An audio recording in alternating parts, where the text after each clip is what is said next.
Well, hello, my paranormal peeps, and welcome back to the Deep Woods Paranormal podcast. I'm your host, Matt Harvey. I'm an investigator, I'm a storyteller, and someone who spent more nights in haunted locations than I can count. So across the United States, the historical hotels hold more than memories. Behind those elegant facades and whispers of tragedy, lingering souls, and the kind of energy that makes your hair stand on end. So grab your room key. Let's go explore the 5 most haunted hotels that still invite guests if you're brave enough to spend the night. All right, guys. So let's start with the Stanley Hotel. This is in Estes Park, Colorado. So let's start with the legend, the Stanley Hotel. Built in 1909, this beautiful hotel with White Manor-inspired Stephen King's The Shining. But you don't need to be in Hollywood to find chills here. Room 217 is the most famous room in the hotel. In 1911, a housekeeper named Elizabeth Wilson was caught in an explosion caused by a gas leak. She survived, but her spirit may not have moved on. Guests still report their belongings being neatly folded, lights being turned off on their own, and a phantom footstep pacing the hall. Well, that's kind of creepy. I've actually been to the Stanley Hotel. I'll talk about that in just a minute. Others hear a piano playing softly late in the night in the empty ballroom, locals say. It's Flora Stanley, the hotel's founder's wife, keeping her music alive. So I guess she used to play music during the night. Cold drafts, shadowy figures, and even laughter echoing from nowhere. The Stanley isn't just haunted, it's proud of it. They run nightly ghost tours for anyone daring enough to wander its long corridors after dark.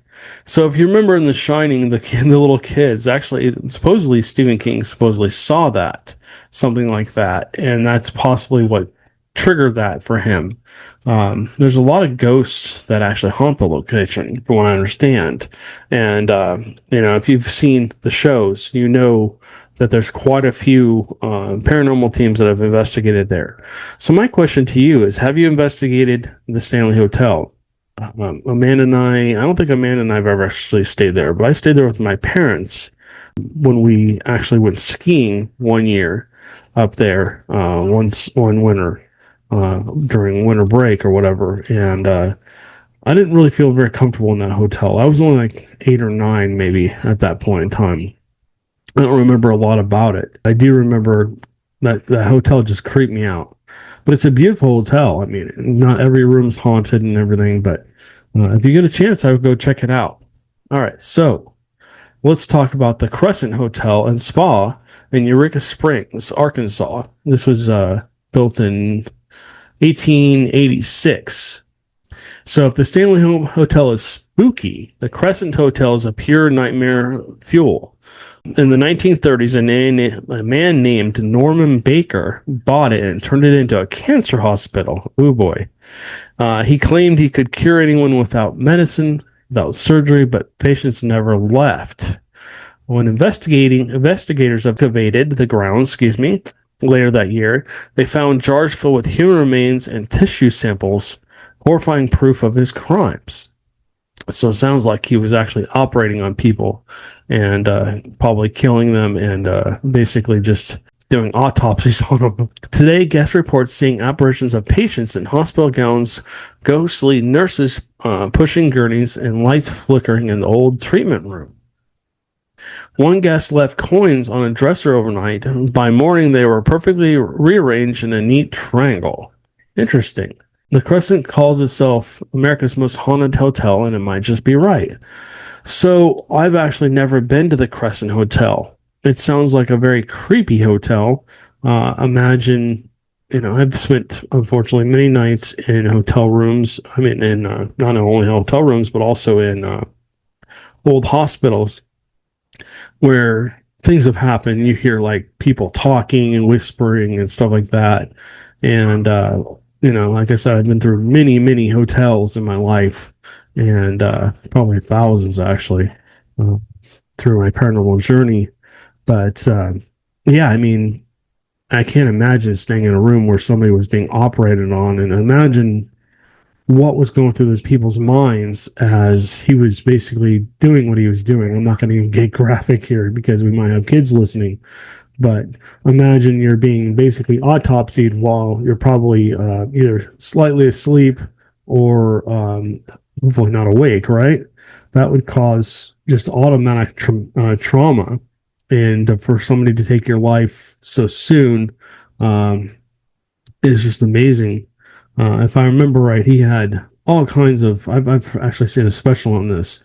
He had like trap doors and stuff like that, and he would do all kinds of horrible things. He would put carbon monoxide into rooms to hurt people and stuff like that. This was like if you ever seen the show Saw. I mean, this was basically not that crazy, but it was just basically a death house. And so imagine going in there and staying in there. Imagine if he's still haunting those grounds. That would be insane to stay there. But it would be really cool to investigate, I think, as a paranormal investigator. You always want to go into the most haunted locations and see if you can document anything for yourself. And so, anyways, have you guys investigated the Crescent Hotel and Spa?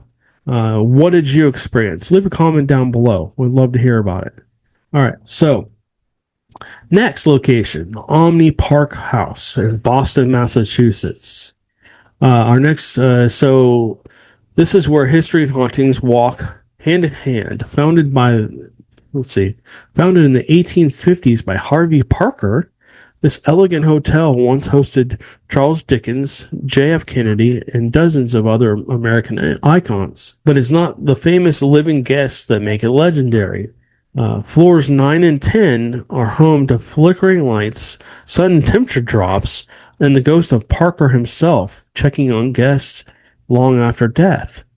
The creepiest story is the elevator that keeps stopping on the third floor and no one's inside. Staff says it's Harvey taking one last patrol. Add in moving shadows, disembodied laughter, and persistent scent of cigar smoke from an era long ago gone, and we've got a haunting that blends class and chills perfectly. So, yeah, I mean, we've smelled like old cigar smoke in locations, and you're looking for a reason for it. You go up to the wallpaper and you're looking at the old furniture and you're trying to figure out what's coming from, but it's weird because there's no actual smell coming from those things that you can smell. But then you walk down the way and then all of a sudden you get like a puff of smoke in your nostrils. And you're like, what the heck? And then you get a cold spot, and then maybe you hear footsteps or something else. That's happened to me a few times where I've smelled the smell of like potpourri or something like that, like old perfume. So, yeah, I mean, definitely cool. Cold spots. That's just where energy is basically being pulled out of the air, and that could be a sign that a spirit's going to do something because they're using that energy to manifest in some way.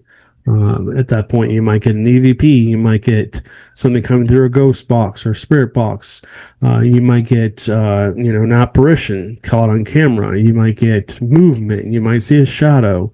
You might get some kind of other activity. You might hear a disembodied voice. Somebody might see something. So yeah, very cool. Very, very cool. I've had lights flicker off and on.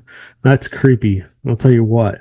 And then, the ghost of Parker Harvey himself, that would be really cool to see him like on the elevator and, doors open. He's there and it's kind of like translucent and you see him and then he pushes a button and then the doors close and he takes off up to the next floor and you go running up the stairs to chase him and he's not there. That would be really cool. So anyways, yeah, if you get a chance to go check out the Omni Park House in Boston, Massachusetts, let me know if you experience anything. Have you guys been to this location? Have you experienced anything? All right, so moving on. The Hotel Monteleone in New Orleans. I'm sorry if I mispronounced that. Louisiana. So, in the heart of the French Quarter stands the Monteleone beautiful and haunted as it is. I'm sorry, I can't talk today. I don't know what my problem is. At least recently, I haven't been able to pronounce anything for some reason. Things I can normally pronounce. Okay, so one of the most haunted spirits is Maurice Barrage, a young boy who died in the late 1800s while his parents were away. Guests and staff alike have seen him roaming the 14th floor looking for his mom. Oh, that's sad. And then when you get scared spirits, I mean, that itself can be really, really cool because you basically they're very active usually, and they're very mischievous. I'm doing that because the dolls behind me are haunted, and things like to mess with things as I'm doing my podcast sometimes, as I feel a hand in the middle of my back. All right. So some say the elevator plays tricks. When children ride it, it'll stop at that floor, even if no one presses the button. So again, more childlike antics. When you get in the elevator and your kid goes, "Oh," and starts pushing all the buttons. Pretty much. Yeah. So I mean, little kid spirits are essentially the same in death as they are in life. I mean, they're still playful, they're still mischievous, they still like to have fun, and they like to mess with people and stuff like that. So, other reports of hearing laughter, running footsteps, and even seeing former employees still performing their duties. So, that can be more like a residual thing, where basically there's just an energy kind of trapped in time where stuff is just still happening. It's like a rerun on TV. Like if you watch an old I Love Lucy run or something like that, or an old show that you used to like. Imagine that kind of playing out in real life, where basically somebody was cleaning the floor, somebody else was standing at the desk answering a phone, and stuff like that. And even years later, even if that person's still alive, that energy gets trapped in time and then basically just kind of plays like a rerun on TV. And sometimes people will see that. We had a lady call probably about 15 years ago, and I think I've talked about this before. It's just a good way to explain residual energy. She saw herself walking down the hallway. I think she had a laundry basket in her hands, and she walked down the hallway and then disappeared. And she was standing right in front of the hallway, and she saw this, and essentially she called right away. She's like, "I don't know what to do. I'm not dead. I'm alive." And she was just panicking. And I told her, "Don't worry about it." She had lived in this house for like 30 plus years, and she was an older lady, and she's like, I don't know what to do about this." I'm like, "Don't worry about it." And you might see stuff like that from time to time. It's just residual energy. She had done the laundry in the house for 30 years, and then she just, that energy from her walking up and down the hallway was just trapped there. It's not a big deal. Whoever moved in the house after she's gone will probably also see that. Okay, so Louisiana basically thrives with ghost stories, and the Monteleone stands as one of the most convincing, classy, tragic, and undeniable activity locations. So yeah, go check that out if you haven't been there before. And I'm probably mispronouncing this, but Louisiana is an amazing place. I mean, just all the history and all the stuff that's happened, all the hurricanes, all the bad things that have happened there.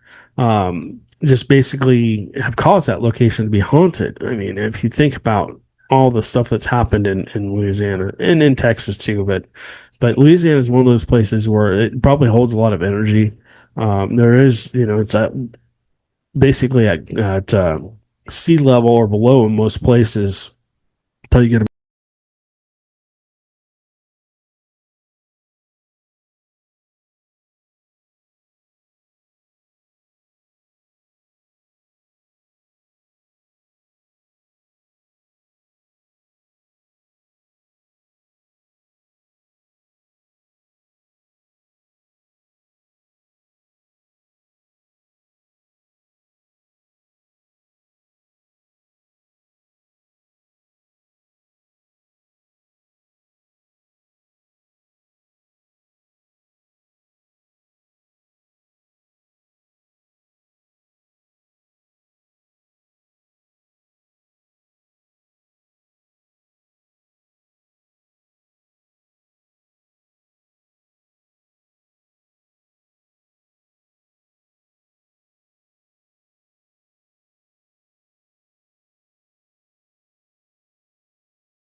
any of these haunted hotels.